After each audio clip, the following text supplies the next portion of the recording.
Ok, continuando entonces. Si ya sintetizamos el fragmento de ARN mensajero adentro del núcleo, que es una imagen especular de un pedacito de una de las cadenas del ADN, ¿sí?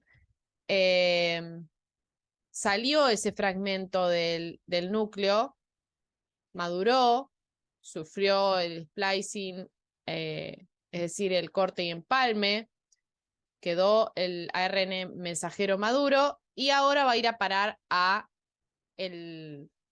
los ribosomas para sintetizar la proteína. Me quedé pensando, porque en esta presentación que dieron ellas, por lo menos no recuerdo haber leído o lo registré, que dice cuál de las dos, si dice cuál de las dos cadenas se copia. Se copia la cadena que le queda cómoda a la ARN polimerasa, que al igual que la ADN polimerasa, lee en sentido 3', 5' y sintetiza en sentido 5', 3'. Entonces, va a agarrar la cadena que empiece con el 3', porque es la que le queda cómoda para leer, ¿sí? Y va a sintetizar siempre de manera antiparalela, o sea que lee la que es 3', 5' y va sintetizando sentido 5', 3'. Eso siempre así, cruzadito. Pero entonces se separan las dos moléculas de ADN, las moléculas, las dos hebras de ADN se separan y la ARN polimerasa va a copiar el fragmento de la cadena 3', 5', que es la que le queda copada. Para el otro lado no sabe caminar. Así que, bueno, eso me parece que no lo decía, por las dudas lo aclaro. De todos modos, sí está en mi escrito, como para que tengan todo el detalle. Y las enzimas que entran en juego en este proceso de transcripción es solo la ARN polimerasa. No hay otra. Porque como no necesita cebador, no necesita separar toda la cadena, no, nada, lo hace todo ella. Tiene codón de iniciación, codón de stop, así que con ella sola se autoabastece el proceso. Bueno, vamos entonces acá. Mira qué lindo el videito este. Acá se supone que este es un ribosoma. Los ribosomas se esquematizan así como un muñequito de nieve con una subunidad mayor y una subunidad menor, ¿sí? Acá se supone que el ribosoma estaría leyendo esta línea negra que es el ARN mensajero y a medida que la va leyendo va sintetizando estas bolitas rojas que viene siendo la proteína, ¿no? Hasta que al final derecho se libera. ¿Cómo va a ir formando la proteína? Con ayuda del ARN ribosomal que está dentro del ribosoma, con el ARN mensajero, que es el que tiene la codificación acá en la línea negra, y con el ARN de transcripción que está dando vueltas en el citoplasma y es quien va a traer los anticodones, perdón, para ir armando la cadena especular al ARN mensajero. Bueno, biosíntesis de proteínas entonces. Acá otra vez muestra los tres procesos. Esta es la replicación de ADN, donde a través de una célula madre salen dos hijas idénticas a la mamá, que parte de ADN y vuelve ADN, o sea. La transcripción, que es la síntesis de ARN mensajero, es a partir de ADN, se abre la doble hebra, se copia solo un fragmento, que es este hilito verde, es el ARN mensajero. Este ARN mensajero va a parar al ribosoma, el ribosoma lo lee y lo traduce en una proteína, que es este hilo violeta, ¿sí? Entonces, lo mismo, pero esquematizado más simple, de ADN a ADN, vendría siendo la replicación, de ADN a ARN mensajero es la transcripción, y de ARN mensajero a proteína es la traducción. Bien. Características de la traducción. Dicen, la síntesis de una cadena polipeptídica a través de la información contenida es la síntesis de una cadena polipeptídica a través de la información contenida en el ARN mensajero. Hay un paso del lenguaje de nucleótidos a aminoácidos. Esto tiene que ver con lo que habíamos visto antes, de que cada tres nucleótidos es un codón y codifica para un aminoácido determinado. Entonces ahí es donde se pasa el lenguaje de nucleótidos a los aminoácidos. Y los aminoácidos que después se traducen en proteínas, ¿no? Se realizan los ribosomas, que están situados en el citoplasma celular. Es importante siempre recordar el lugar de los procesos.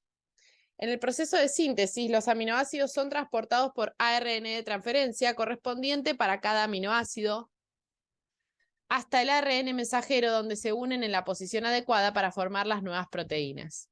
La síntesis o traducción de las proteínas se divide en 3 fases: iniciación, elongación y terminación.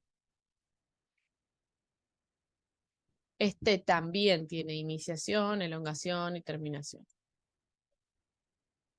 Acá te hace un esquema relocazo, porque esto que está acá viene siendo el núcleo. Acá está el ADN codificando para cada uno de sus genes. Acá es donde se abrió la horquilla y se copió, se realizó la transcripción porque se copió el ARN mensajero, que viene siendo la línea rosa. Esta línea rosa es la que sale del núcleo y va a parar al citoplasma, al ribosoma, donde se va a traducir y va a fabricarse la proteína. Lo mismo. Bueno, enzimas involucradas en la traducción. La aminoacil ARNT sintetasa es la responsable de que se produzca correctamente la unión entre los aminoácidos y el anticodón correspondiente encuadrado dentro del ARN de transferencia. Las enzimas aminoacil ARNT sintetasa se encargan de catalizar la esterificación de un aminoácido en concreto con todas las moléculas de ARN de transferencia compatibles con la finalidad de formar un aminoacil ARNT. O sea que es la enzima que permite que se una el anticodón al ARN de transferencia para que después lo pueda llevar hacia el ribosoma, ¿no? Fase previa, activación de los aminoácidos. Antes de comenzar la síntesis de proteínas es necesario que el aminoácido se active uniendo al triplete, a ver qué dice acá, está bien, uniéndose al triplete CSA del ARN de transferencia, a una de las partes de ese arbolito. Las enzimas aminoacil ARNT sintetasa se encargan de catalizar esta unión entre el ARNT de transferencia y el aminoácido. Son específicas para cada aminoácido. Existen 20 aminoacil ARNT sintetasas diferentes. O sea que 20 aminoácidos, 20 enzimas diferentes. Estas enzimas son muy específicas, deben unir cada aminoácido al ARNT de transferencia correspondiente. Se necesita la energía proporcionada por la hidrólisis del ATP. Esta fase previa tiene lugar en el citoplasma y no en los ribosomas. El aminoácido se une por su extremo carboxilo al extremo 3' de la RNT de transferencia, concretamente al grupo hidroxilo del carbono 3 del último nucleótido, que siempre, del carbono 3', del último nucleótido que siempre lleva adenina, y se denomina aminoacil ARNT. Bueno, para mí acá se va al chori. Conserven la idea de que hay que activar a los aminoácidos para que se unan a la ARN de transferencia, que es quien los va a llevar hacia el ribosoma. Una vez que está eso activado, vamos con la iniciación. El ARN mensajero se une con la subunidad pequeña del ribosoma. El ARN de transferencia se une al codón de iniciación que codifica la metionina. Luego llega la subunidad mayor que posee 3 sitios. El sitio A, que es el lugar de entrada del ARN de transferencia. El sitio P, que es la conformación de la cadena polipeptídica en crecimiento. Y el sitio E, que es el sitio de la salida de ARNT de transferencia. Acá no muestra cuál es el sitio E, yo entendería que está arriba. Elongación. Llega un segundo ARNT, o sea, ARN de transferencia, llevando su respectivo aminoácido y se acopla al siguiente codón de ARN mensajero. Reconocimiento de codón. Cada 3 nucleótidos, un codón codifica un aminoácido específico. El ARN de transferencia contiene un anticodón que se une mediante puentes de hidrógeno al codón ubicado en el sitio A y el ARN de transferencia lo transporta al sitio P. Formación de enlace. La subunidad mayor une los 2 aminoácidos mediante enlace polipeptídico. Esto está bueno que lo tengan en cuenta. La subunidad mayor actúa como ribosima, o sea que la subunidad mayor es la que va a formar el enlace polipeptídico, el enlace peptídico entre un aminoácido y el otro. ¿Bien? Translocación. Los ARN de transferencia avanzan en una posición y el ARN de transferencia usado es expulsado por el sitio E. El proceso se repite. El sitio E y para un costado. Se va. Entiendo que para la derecha. El tercer ARN de transferencia, cuyo anticodón es AUC, llega con otro aminoácido y se une al codón UAG del ARN mensajero, acá, ¿sí?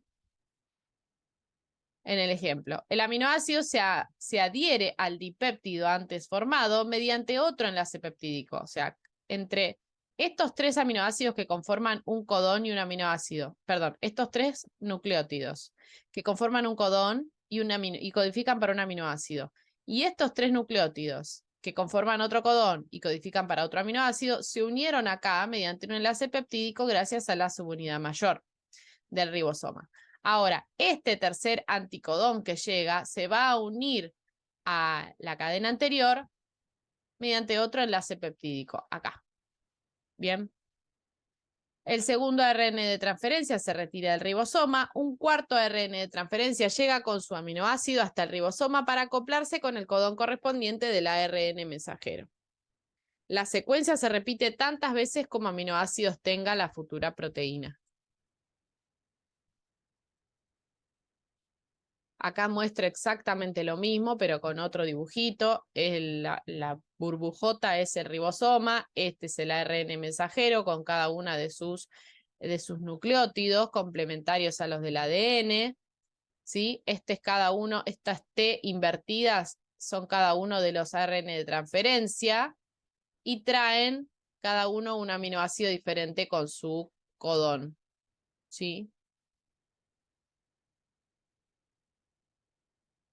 Y la superficie superior, la mayor del ribosoma, es la que genera los enlaces peptídicos para que se vaya formando la proteína.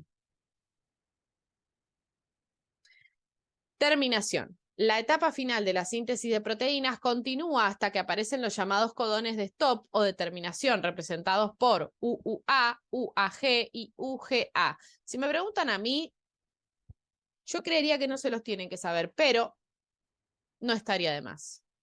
Así que si se los estudian, o por lo menos sepan uno, sepan que son tres y acuérdense uno, como si tuvieran que armar, ponele que les pone un ejercicio en donde tienen que ustedes inventar una secuencia de una proteína, ¿no? Un ARN mensajero con sus características. Entonces vos vas a tener que diseñar una serie de nucleótidos donde le marques que el primer codón corresponde a la metionina, te tenés que acordar cómo es el codón de la metionina, donde le marques que el último es un codón de stop y en el medio otros codones, otros aminoácidos, ¿no? Señalando si es un ARN maduro, si ya pasó por el splicing, si no, y eso va a tener sus diferencias, digo. Imagínense que puede llegar a, no lo tomo nunca así, estoy liberando mi imaginación, mi creatividad, pero digo, sería un ejercicio probable, posible. Sigo. Dice, no existen anticodones complementarios para los codones de stop, son reconocidos por unas proteínas llamadas factores de terminación que detienen la síntesis. El factor de liberación se une al codón del fin de síntesis y añade una molécula de agua que libera el polipéptido o proteína al hidrolizar el enlace que lo une al ARN de transferencia. Luego de liberado el polipéptido, todas las subunidades y factores se disocian. La proteína formada se desprende del ribosoma y queda libre en el citoplasma para ser utilizada por la célula para cumplir una determinada función. La proteína es esta sucesión de bolitas amarillas. Al finalizar la traducción se produce la translocación proteica. Aquí, esto también está en un examen. Estos dos puntos, estas dos oraciones están en un examen. Al finalizar la traducción se produce la translocación proteica, que es el proceso de liberación del ribosoma a la superficie de los orgánulos y la introducción de la proteína inmadura en su interior.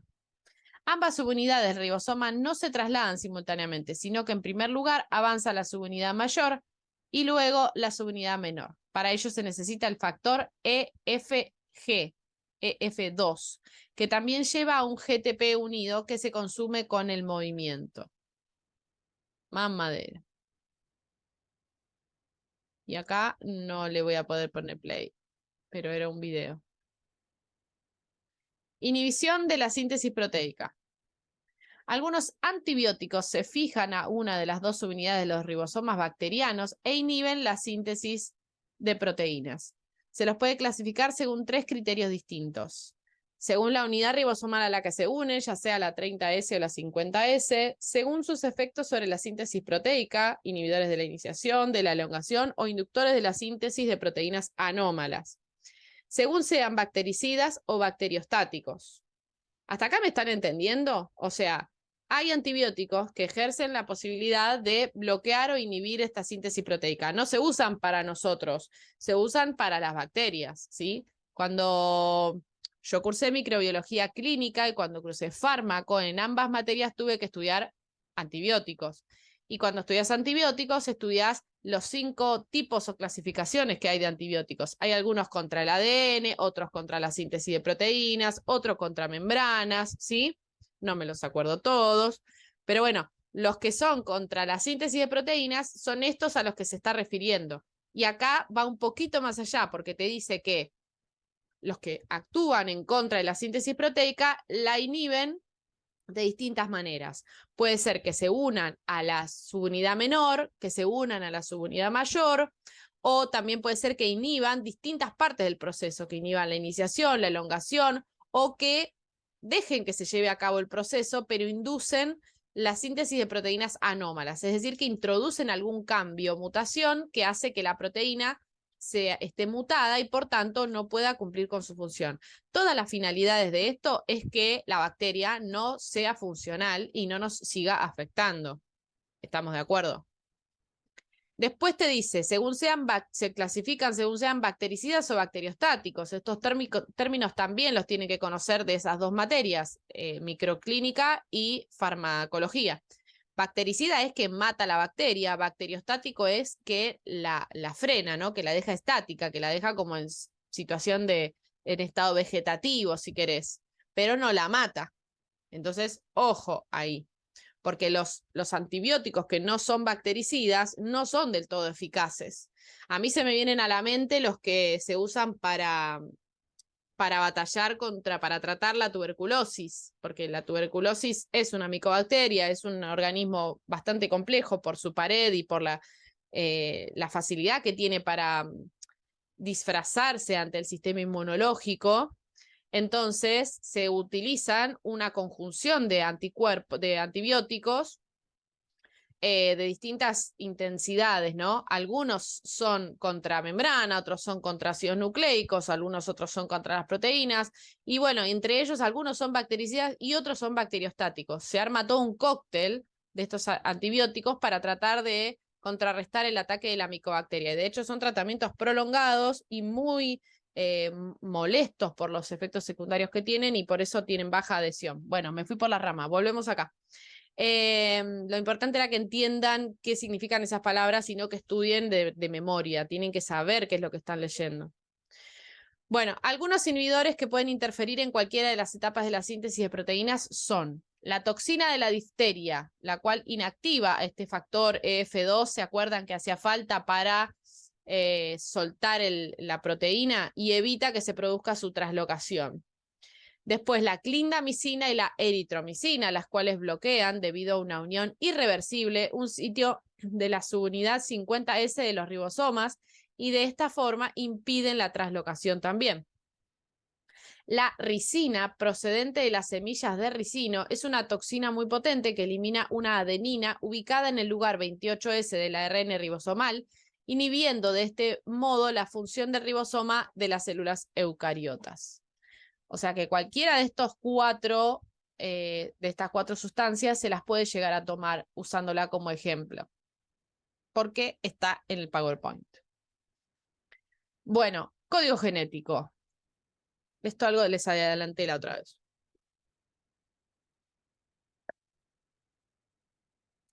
Código genético es el conjunto de normas contenidas en el ADN de cada ser vivo que existe y que sirve de modelo en la síntesis de las proteínas necesarias para la vida. En el código genético está justamente codificado toda la información concerniente a ese organismo. Oh, mi internet es inestable, maldición. Espero que no se corte. El ADN posee un lenguaje que le indica a la célula cómo fabricar todas las proteínas necesarias para cumplir con las funciones vitales. Ese lenguaje constituye el código genético, que tiene las 4 letras A, C, G, T, representantes de las 4 bases nitrogenadas del ADN. Mediante el código genético, la célula lee esas 4 letras básicas, las convierte en palabras de 3 letras, un triplete, y las interpreta para elaborar las proteínas específicas. En síntesis, el código genético es el conjunto de reglas de correspondencia entre las bases nitrogenadas de un ácido nucleico, ya sea el ADN o el ARN, y los aminoácidos para la fabricación o síntesis de proteína. La correspondencia entre codón y aminoácidos se comprobó en 1961. El código completo fue descifrado por Khorana en 1968. Los 4 nucleótidos presentes en el ADN de todas las especies son los mismos, es decir, están formados por A, G, C y T, unidos cada uno a la desoxirribosa y a un grupo fosfato, en diferentes combinaciones. Ahí es donde radica la diferencia, ¿no? Similar sucede con las páginas de un libro, que reproducen palabras diferentes utilizando las mismas letras del alfabeto. Es un gran ejemplo, porque con los mismos recursos, según cómo los ordena, da origen a productos distintos. Características del código genético. Está organizado en tripletes o codones. Cada 3 nucleótidos, triplete, determinan un aminoácido. Por ejemplo, el codón CCG indica prolina y el codón UUC codifica para la fenilalanina. Es degenerado. Existen más tripletes o codones que aminoácidos. ¿Se acuerdan que les había dicho que existen 64 codones? Que son, en realidad esto es matemático, o sea, es una combinación. Son 4 bases nucleotídicas combinadas en 3 posiciones. Es 4 al cubo, creo que es. 4 por 4, 4 por 4, 16 por 4. Ya te lo chequeo, porque estoy media dormida. 16 por 4, 64, claro que sí. Es 4 al cubo. ¿Por qué 4 al cubo? Son 4 bases nucleotídicas ubicadas en 3 posiciones. Todas las combinaciones posibles da 64. Bueno, de esos 64 hay 3 que son codón de stop. Por lo tanto, te quedan 61 codones que tienen que codificar para 20 aminoácidos. Entonces, ahí a eso se refiere, de que existen más tripletes que aminoácidos para codificar. De forma que un determinado aminoácido puede estar codificado por más de un triplete. Esto ya lo habíamos visto. Es no solapado o sin superposiciones. Esto es lo que yo les decía la otra vez, de que es reiterativo pero no ambiguo. Está en el libro de Robertis, ¿no? Que hay 2 codones que van a codificar para el mismo aminoácido, porque tenemos más codones que aminoácidos, pero lo que nunca va a pasar es que un mismo codón codifique para 2 aminoácidos diferentes. Eso nunca pasa, ¿ok? No hay chance. Acá lo que te dice es un nucleótido solamente pertenece a un único triplete, la lectura es sin comas, el cuadro de lectura de los tripletes se realiza de forma continua, sin comas o sin que existan espacios en blancos. Bueno. Está formado por 64 combinaciones de codones, de los cuales 61 corresponden a un aminoácido específico. Los otros 3 son de terminación, marcan el final de la síntesis como si fuera un código Morse. El código genético nuclear es universal. El mismo triplete en diferentes especies codifica para el mismo aminoácido. La principal excepción a la universalidad es el código genético mitocondrial. Excepción mitocondrial, ¿ok? El código genético mitocondrial es distinto. Chau, nos vimos. Acá está el cuadro que les había nombrado antes, les había mostrado antes. Si se fijan, por ejemplo, todos estos codones codifican para la prolina, todos estos codifican para la treonina. Pero no va a pasar nunca que ACC codifique para treonina y también para otro. Eso nunca les va a suceder. No presta confusión desde ese punto de vista. A eso se refiere con que es reiterativo, porque tiene 4 codones que codifican para el mismo aminoácido, pero no es ambiguo, no presta confusión. Después, ARN mensajero y ARN de transferencia, codón y anticodón. Extremo 3', lugar de unión de aminoácido, contiene siempre la secuencia ACC. Acá.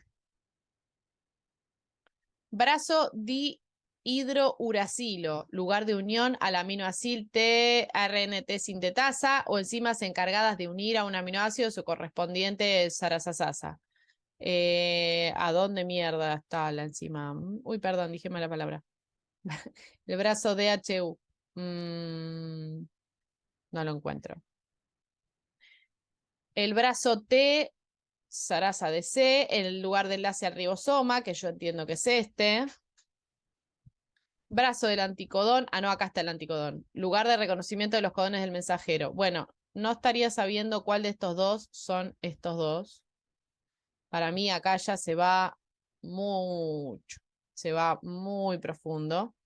Acá les muestra la cadena de RN mensajero y de glosa. Se los pone en línea para que no esté enroscado en hélice. Los codones, ¿no? La codificación de los nucleótidos y los codones. Unión codón-anticodón. Hipótesis del tambaleo. Esto también lo tomó. La tercera base del anticodón, la que ocupa la posición 5', o sea, acá, pero el anticodón es esta, ¿sí? No está especialmente delimitada, de forma tal que en algunos casos puede emparejarse con distintas bases del codón. La hipótesis del tambaleo consiste en que las bases tercera, la de 3', y la segunda, la central, del anticodón reconocen a las bases respectivas, primera y segunda, de acá, del codón de forma estricta según las reglas de emparejamiento de Watson y Crick, las A con las T, las C con la G. Mientras que la primera base del anticodón 5', o sea, esta, es menos selectiva y puede establecer con la tercera base del codón 3', un par de Watson y Crick o, mediante un pequeño desplazamiento, un par distinto. Esto permite a G emparejarse con C o con U en el codón, a U emparejarse con A o con G. O sea, con A es con esta es con la que le debería tocar y esta es con la que se le hace lo que se le canta. A inosina emparejarse con A, con C o con U en el codón. Inosina es un nucleósido poco frecuente en los ácidos nucleicos, pero de aparición común en los ARN de transferencia, en particular en el anticodón. Su base nitrogenada es la hiposantina, una base purínica y por tanto emparentada estructuralmente con guanidina y adenina. Yo me quedaría con esto. Después las posibilidades que se pueden dar es un montón, pero sí que puedan definir la hipótesis del tambaleo con sus palabras, ¿no?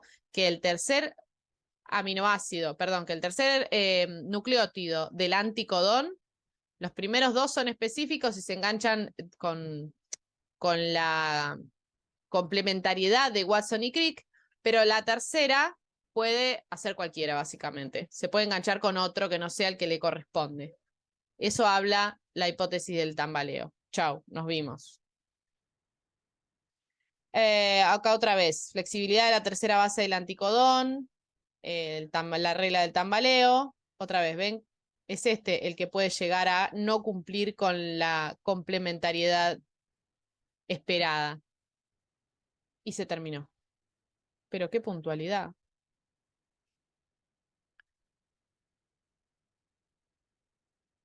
¿Me siguieron? ¿Estamos bien?